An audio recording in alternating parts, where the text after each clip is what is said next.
Hi, I'm Amy Feller, the roofer chick, and today's episode of Tailgate Talk, we are going to talk a little bit about the history of metal roofs in New Braunfels.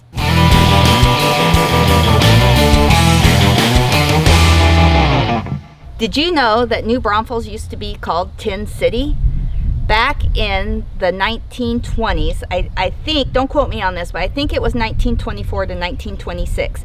There were a lot of fires in New Braunfels. The houses were made out of wood, a lot of Fachwerk, and they had an issue with a lot of houses were burning down. So the city came out with an ordinance and said that everybody had to have a metal roof, and they hoped that this would help with the fire issue.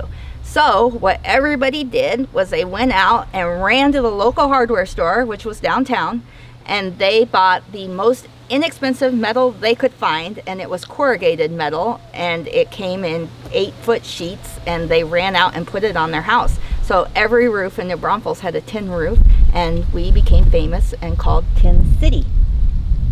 So if you still have one of those original metal roofs, they are approaching being 100 years old, and I hate to say it because I know we love the look. It looks amazing, especially out in green with all the oxidation, we'll call it, instead of rust.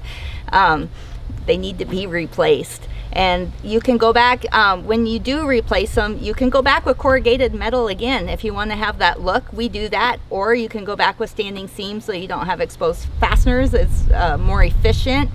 Or you can go back with shingles, which is less expensive. But you got to be careful because a lot of these old metal roofs, they laid them on battens or furring strips. And what they did was they put 1x4s up in your attic so you don't have solid decking in your attic. You can just poke your head up through your attic access and see if you have that or not. If you want to put down shingles, you're going to have to put decking on the house. But when I do the math, it still comes out less expensive than going back with metal. And even if you go back with metal, you might want to have a solid deck on your house. I personally would rather have a solid deck instead of just those 1x4s. And there you have it. That's the history of metal roofs in New Braunfels.